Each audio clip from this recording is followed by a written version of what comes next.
Click on the subscribe button and press the bell icon for more updates. Myself, AB, Chris Gale, Dale had played recently as well. And, all these great big players have played for RCB. So we're always going to be more in focus. But, we actually spoke about it. We've reached 3 finals. We haven't won either single one of them. We've reached 3 semi-finals. But, those things are irrelevant. Those things are irrelevant. As, till the time you don't win that title. So, look, we feel the same as everyone, to be honest. We keep talking about the team that we have. Even when we've had the best teams, we've just not been able to do it. But yeah, that's one of our main goals. We actually deserve to win a title, to be honest, because. Is that something that you are focused on now? We'll move on to Indian cricket in a minute, but is that something that, you've achieved almost every single thing in the game. Your numbers are crazy. Do you really want to win an IPL? Actually, I've realized something, that to go after something so badly, it keeps running away from you. And I remember all the times when we've done well in RCB, we've never thought of whether we're going to win the IPL or whether we're going to reach the semis or knockouts or anything like that. But it's just that added pressure whenever we've played in the recent past. We've just thought, this is the season, and it's just blown us all over the place. So I think we just need to get that joy back. And at this stage of my life, to be honest, I give everything that I have on the field. How old are you now? I'm going to be 32 this year. 32? Yes, sir. Jesus. Okay. No, I wouldn't have guessed that. I would have get 38, 39, somewhere around there. 32, 31. I'm 88 born, so how old am I now? I can't even count. I was shit at maths. There's the headline tomorrow. Virat doesn't know how old he is. I'm 31. I'm 31 at the moment. If that's as bad as it gets, then we've done really well in this session. I'm 31. 31? Yeah. Okay. And we get on to Indian cricket, and we talked about your transformation from 2009 to the person that you are now, and how fit you are, and how structured you are, and how much you train. Was that something that you desperately wanted to bring to Indian cricket? I remember playing against India when my first time I played against India was 2006. We toured India after that 2005 Ashes, and there was Tendulkar, Laxman, Dravid, Kumble, Harbhajan, Ajit Agarkar, Zahir Khan, Ashish Nehra. All these guys were playing. And you'd hit it to extra cover and you'd run 4. Yes, no problem. You just run 4. Whereas now, the team that you've got, you hit it to extra cover. You don't even think about running. Is that something that you've been so focused on and dedicated to bring into Indian cricket, that strive to make sure that in the field, we're the best? Look, I started playing in 2008. I saw 2009, 10, 11 is when we won the World Cup. When you played that shit shot and we drew the game in Bangalore. 11 is when I got you out stumped down the leg side without bowling a legitimate. We're gonna get there. Just talk about you. Okay. So I saw 2009, 10, 11. These were my regular years with India. and then 12, that England tour when we came to England in 2011. We lost badly there. You did. 2012, 2012 Australia tour was a difficult one as well. So I thought, there's always a natural transition that happens in every team. And I was lucky that I was in the center of that transition when it was happening. And I got the opportunity to see both sides of things, like what we were lacking as a side and what the world was catching up on, and they were becoming far more superior compared to us. So the plan was clear. When the next lot of players come in, this is the direction we're going to go in. And to be honest, I was lucky that, I played with a group of players who were driven, similar age group, and together from number 7 or 8 in the world in Test cricket. For 3 years now, we've been number 1. So it's been quite an astonishing journey. It's quite unbelievable, to be honest, because we had no experience and we beat everyone, most places. We competed everywhere we went in the world, and it's just that to be able to come to the top of world cricket again has been a great journey. But then again, it gave us a vision, a goal to achieve, and all all our focus was towards that. And with the IPL, you see a lot of teams that come to India now, and they're a lot more competitive. I remember we came to India and actually beat India in 2011, 2012, and that's because a lot of us actually feel at home in India as foreigners. True. India have an issue traveling abroad. They have a real issue traveling abroad. What do you think the biggest issue for you guys is traveling abroad? I'm talking results. Now, to be honest, before when we used to tour, it used to happen sporadically. Like we would come to England every 3 or 4 years, and in between there was nothing. But India, you guys would come every year for the IPL and get used to the conditions and so on and so forth. But now, when there's so much cricket happening, we don't feel any conditions are alien, to be honest. Now, I feel like traveling to other countries and playing at home is a level field. Anyone can beat anyone anywhere. Because we're playing each other so much in different conditions all the time. Australia, I remember we went to Australia for a whole tour, and then suddenly 3 weeks after that, they were in India playing ODIs against us. Yeah. That would never happen before. So now it's not a question of whether we know the conditions or not. It's all about the mindset, the fatigue, whether you play too much cricket, whether you're ready mentally, physically or not. So I think those are the challenges now. Now we don't feel like any condition is sort of alien to us, and that I think is the most exciting part.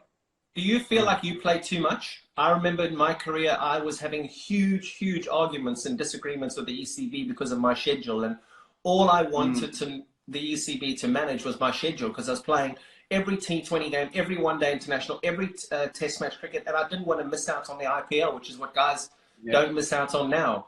Do you feel like you play too much cricket?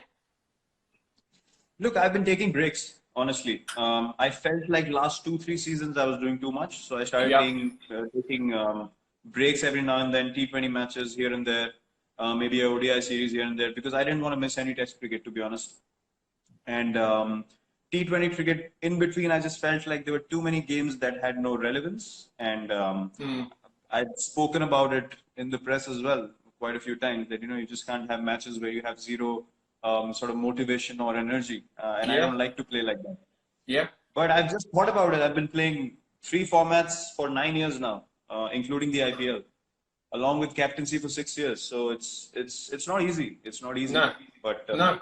I'll see. I said 2-3 years more. I think till the next World Cup. I'm gonna give it all and then figure out where I stand, which format, what not, all those questions later. And obviously one of the biggest changes that you've made, and I know that, I campaign for wildlife all the time, and the thing that people hammer me the most about is eating meat. Now, you're vegetarian, you made that decision because, believe me, in 2009, 2010, when we hung out, you weren't a vegetarian. You're now a vegetarian. I wasn't a vegetarian till 2018. When we actually came to England, I left eating meat just before the Test series started. And why? I'd been thinking about it. I'll tell you the real reason. People use different kinds of reasons and they try and figure out themselves. So in 2018, when we went to South Africa, I got a cervical spine issue while playing a Test match. You got what? Centurion. A cervical spine issue. One of the discs in my cervical spine, they bulged out and it compressed a nerve which was running straight till the little finger of my right hand. So it gave me a tingling sensation. I could barely feel my little finger on the right hand. Wow. I couldn't sleep at night. Yeah, it was hurting like mad. I couldn't sleep at night. And then I got my test done and my stomach was too acidic. So my body was creating too much uric acid. My body was too acidic. Wow. So what was happening was, even though I was taking calcium, magnesium, everything, one tablet was not sufficient for my body to function properly. So my stomach started pulling calcium from my bones and my bones got weaker. And that's why I got this issue. So that's why I stopped eating meat completely in the middle of the England tour to cut down that uric acid and the acidity in my body. And then I've never felt better in my life, to be honest. I felt amazing. It's almost been 2 years now and it's the best decision I've taken in my life. Really? It's amazing. You look amazing. And I've tried that now. So I've seen all this and I watched that film, that Game Changers or whatever, that film. I think you were part of that film. And I have vegetarian days. Jess and I have vegetarian days at home. And you do feel so light. You feel amazing, don't you? Yeah, amazing. I've never felt better waking up.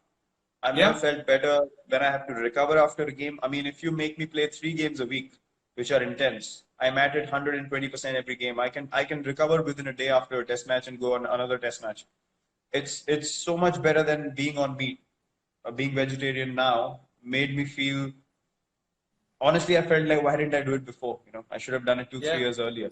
To be honest, it's completely changed everything. You start feeling better. You start thinking better. Your body's lighter. You're more positive. You have more energy to do more. So yes, overall, it's just been an amazing, amazing change. Are you guys doing it as well? Thank goodness I don't have to play 3 games a week, because there's no way in this world a South African can go without meat, dude. I do it for maybe one day or 2 days a week. If I'm feeling really generous, I'll give it 2 days. But there's no ways. I just can't do it. I mean, I got a beautiful barbecue out here. As much as I would love to, as much as you're trying to sell a great story, it just.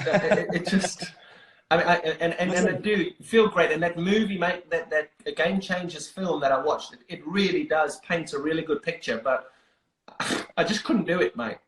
Couldn't do it. No way. Yeah, but you talk about that ability to be able to turn on every single day. I was running on a treadmill in I don't know where it was, and MS came and jumped on the treadmill next to me. And first of all, to see MS in the gym at that stage, I was like, oh, Jesus, what are you doing in here? And we started talking about you and started talking about your leadership, because at the time that he was just starting to finish in that. And he said one of the things that he said that would interest him would be whether or not you would be able to maintain that energy on the field, that excitement on the field, that aggressive leadership on the field. And I said to him, I said, Jesus, I said, surely you cannot love cricket that much that you want to just start swinging punches every time you walk out onto the field. and you've done it. Why is it because of your diet, or is it because of what's in between your ears? Not that there's much there. What is it? Yeah, there's a bit of crazy up here as well. I wouldn't deny it. I know. But look, as I said, I mean, I know, and you can ask MS that as well. When I played under MS, I was in his ears every over. Maybe we can do this. Maybe we can do that. If there was a time where you had to field on the boundary, I would run from long on to long on. I wanted to be in the right place at the right time. Even now, even if I'm captain or not, I don't think standing on the field I need to behave myself because I'm captain.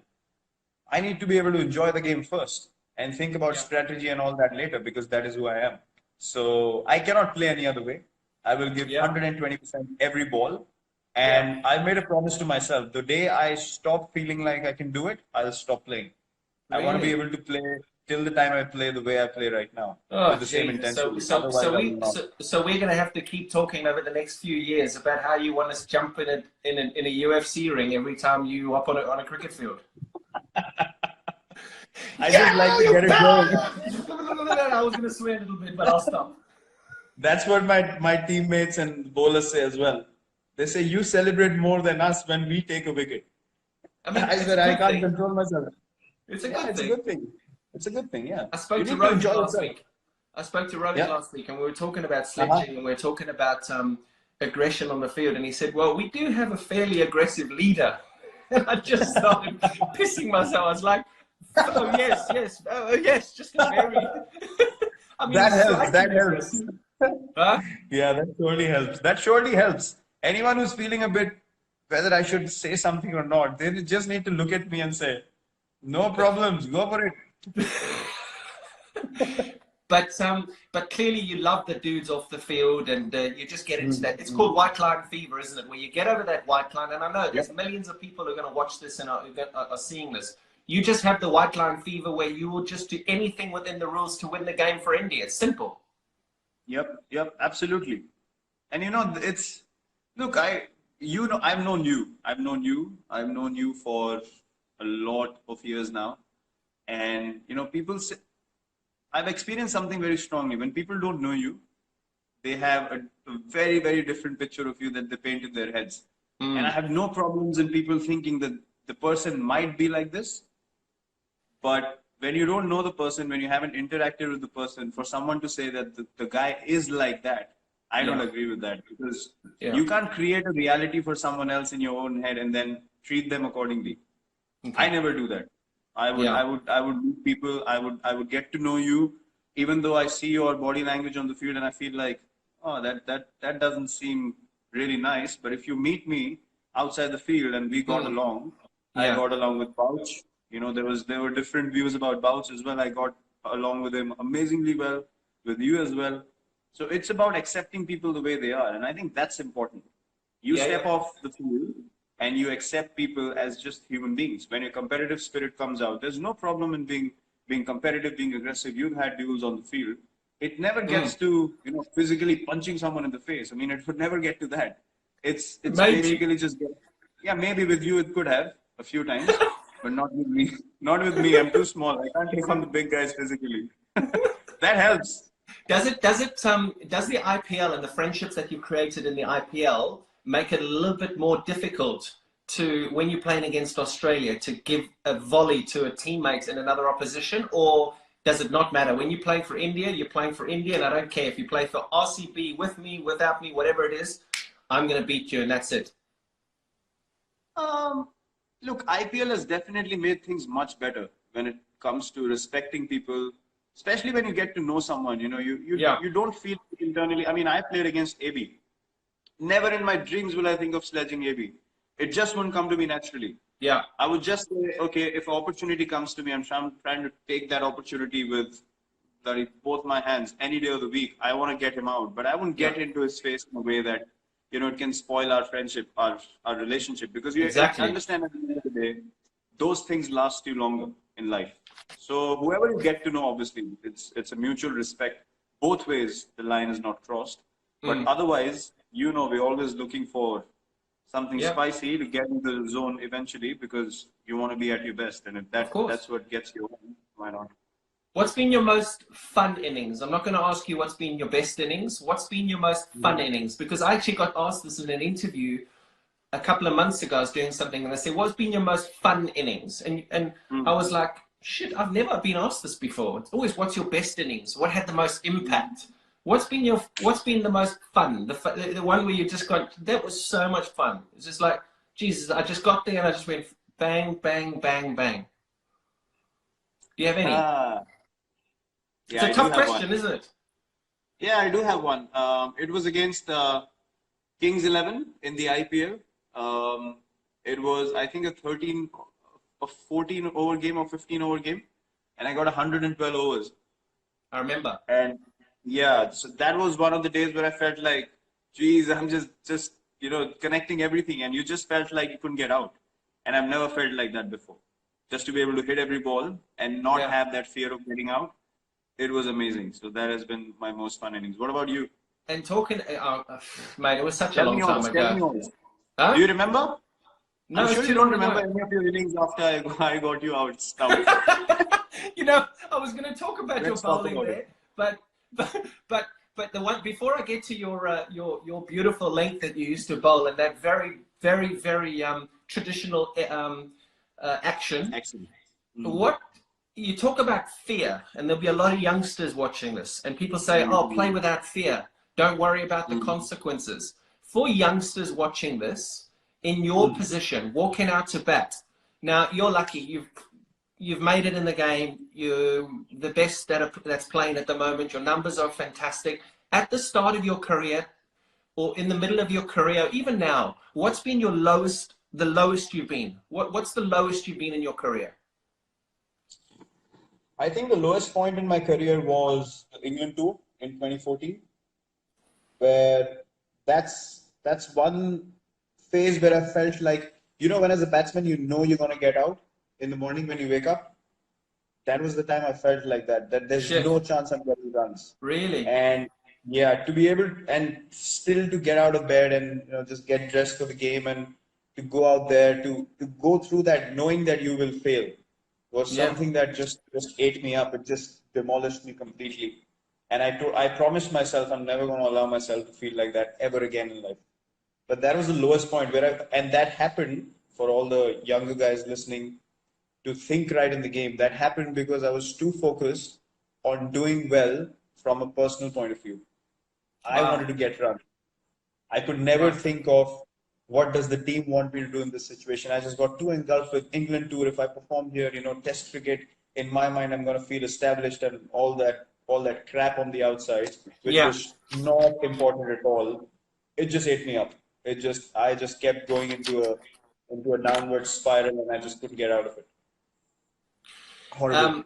And technique-wise, is it all about just making sure that you prepare well? I talk about training well, making sure that the day before you don't leave any stone unturned, so that whatever happens in the bright lights just happens, but you've got to be able to practice well. Is that right? Yeah, that's true. But, when you're playing so many games now, and me and AD have spoken about this quite a bit, we don't come to every session and we don't bat for long periods anymore. So if I have 2 sessions of batting and I go to the first one and the first one's precise, I would take the next day off, relax, make sure I'm physically right and good to go 120%. I would not go to the ground just for the sake of it. If I'm not getting anything out of that practice session, I will not go to the stadium anymore. So that's obviously a gradual change, but at the start of my career, I wanted to learn, I wanted to see as much as I could. I wanted to observe other people, and that was a different kind of preparation back then. But now it's become sort of different. And I think technique also, it's everything's mental. I mean, you've played in a time where you were walking and hitting fast bowlers. Coaches don't teach you that.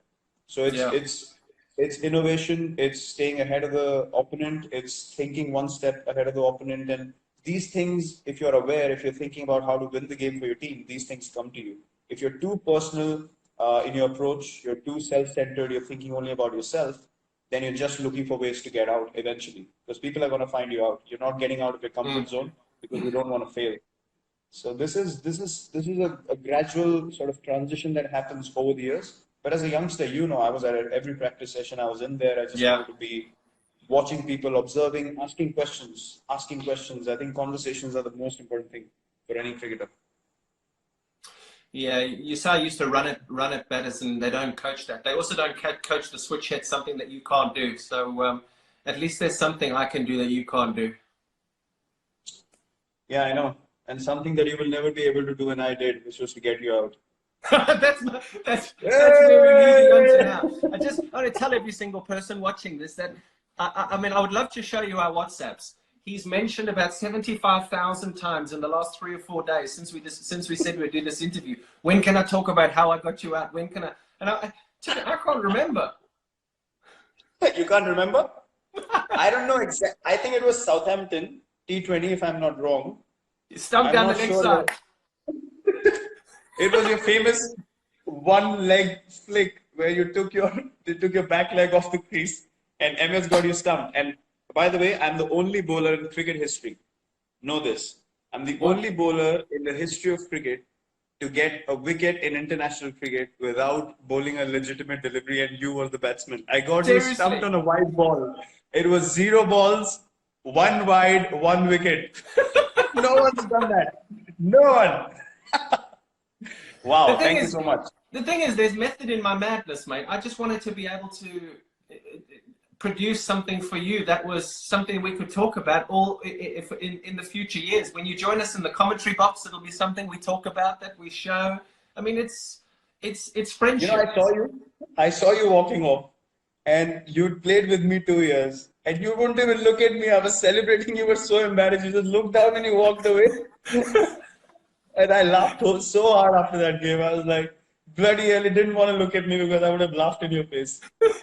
Oh, wow. I think I might have broken a bat there, actually, because I just thought, Jesus, I can just see this coming. Forever, he's going to abuse me. Forever. And it's still happening. And that was, what, 9 years ago? Prick. The thing is, as well, it's MS too. So, I mean, I was having some fun with commentary with MS a few years ago. And, Jesus, he never got me out. So there's a lot of people who'll be watching this too that always say, oh, you're MS Dhoni's first test wicket. I referred it and it was not out. Remember? Yeah. And they were, I'm your first test wicket. I'm your first. He even fucking said it on commentary when I was interviewing. Look, the thing is, MS has a point because it came up on the stump mics. but nothing came up on the hotspot. So he has a point. Bullshit. Don't you start backing him. Yours was out. You got me out. He never got me out. Mine was legitimate. You can never question that. Yes. You didn't even look to go back. You just walked off. No, I was never getting out to MS. To you, I don't mind, but at least that action I could at least sort of talk about. Well, I didn't really pick it up. It came at an angle. It came at that kind of angle. MS had a bit of a conventional thing, so I was like, I cannot get out to that. That is filth. That is a fast bowling. Who's the best? Who's your favorite batting partner? Before we'll finish off with fans on social media now. Mm-hmm. Who's your favorite batting partner? Favorite batting partner? Two people that I've enjoyed the most batting with. I love guys who can run really well and who understand my calling and intent to run. So I think MS, when playing for India, we've run the best together. And AB otherwise. I mean, AB and me are like, we don't even need to say anything. It's just the partnership flows. We don't talk cricket as well in between, and it's just amazing. Yeah. Brother, I've got a load of stuff here that I just want to go over, just fans, social media, and I mean, I suppose we play to entertain. We play for the fans. We're sitting in a situation at the moment where we're having to entertain on Instagram Live because you can't go and slap bowlers all over the Chinnaswamy Stadium because of what's happening in the world. But how important are fans to you? How important? I mean, I just did a little thing here now. Social media. I looked on Instagram now. Ronaldo, 210 million followers. Messi, 146 million followers. You've got 53 million followers. You've got Federer at 7 million, Hamilton at 15 million, Tom Brady at 7 million, McIlroy at 2 million, Bolt at 9 million. Does that come with responsibility? It does. It does. Honestly, I see a lot of backing and love from genuine fans on social media now. The good thing about social media now is that they're able to show you that support and that love in times that other people are not really willing to. So I think I felt this over the years that, the number of people that like you and that appreciate what you do, their intent, their energy, it really motivates you and it pushes you in the right direction, to be honest. Because without their contribution, without their energy and them wishing well for you, you wouldn't be able to do what you're doing on a daily basis. There's no chance to be able to get this motivation every day. You walk into a stadium, people are just shouting your name, 30, 40,000 of them.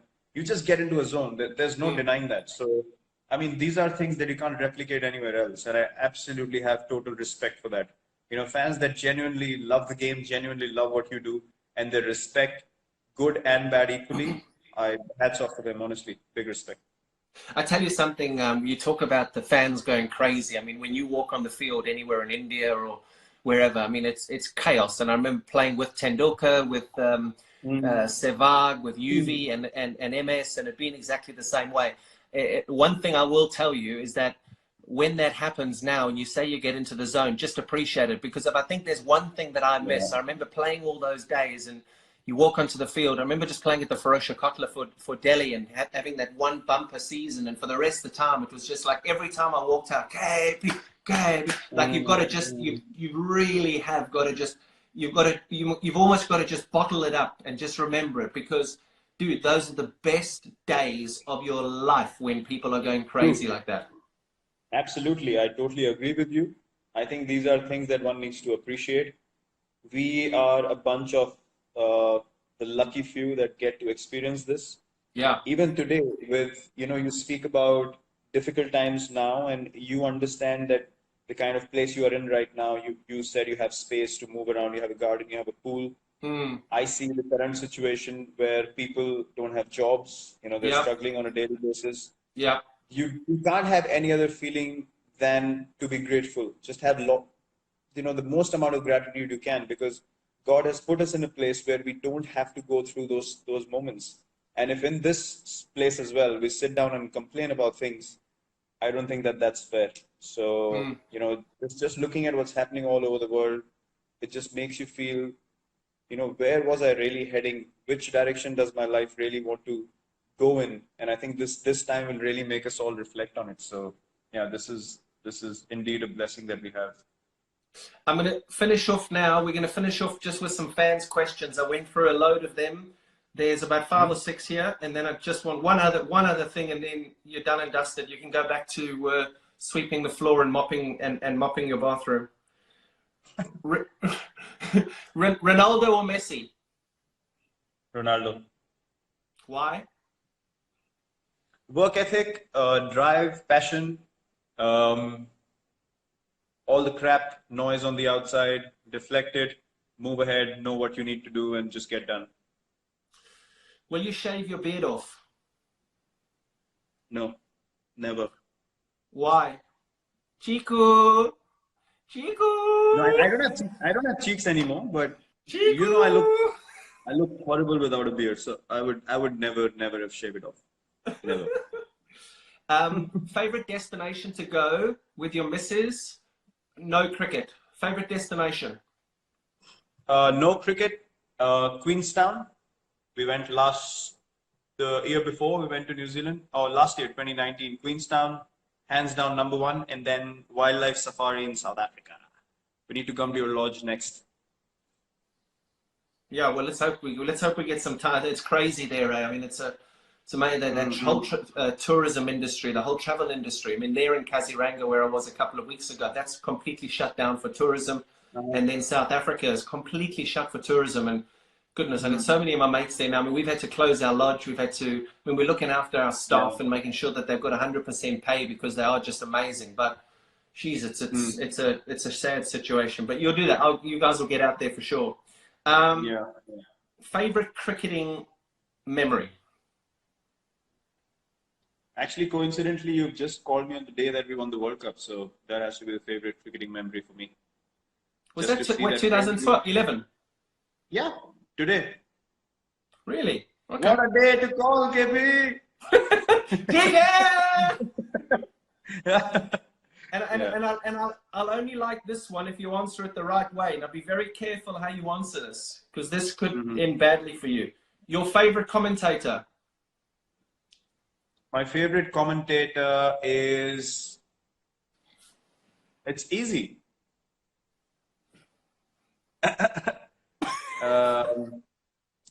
My favorite... No, it's not you. Come on. My favorite commentator is... Nasser? Okay, me. That's perfect. Too long to answer the question. Thank you, me. That's fine. Perfect. Okay. Go on. Tiga? Tiga, go on. Tiga.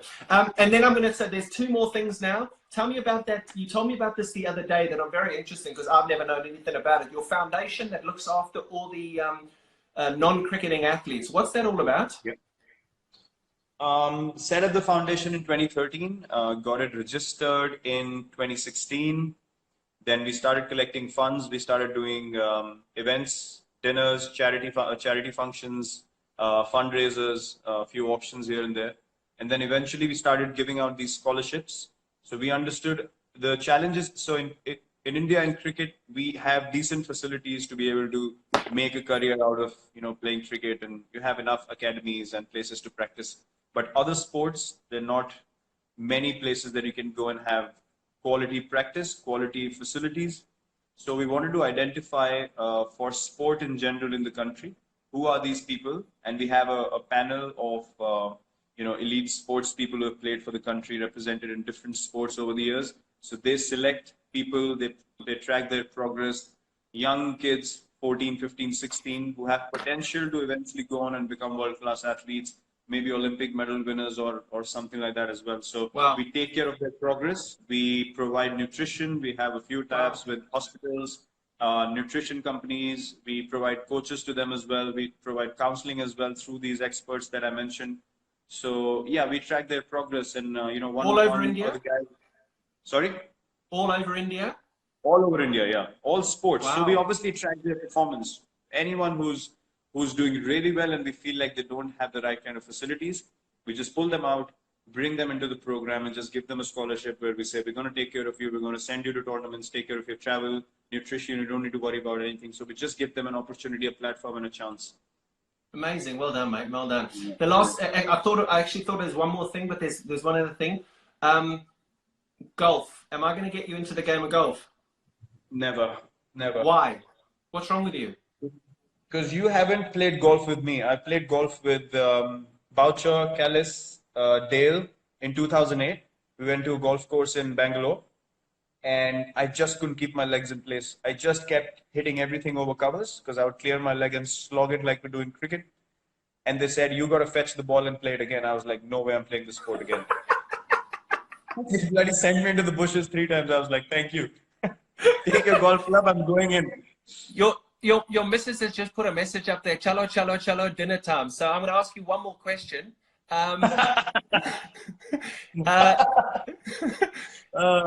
Beautiful. The last one, and I think probably the most important, your favorite form of the game and why? Test cricket, test cricket, test cricket, test cricket, test cricket. 5 times. Amazing. Amazing. Why, buddy? Yeah. Why? Because test cricket for me is actually it's a representation of life, to be honest.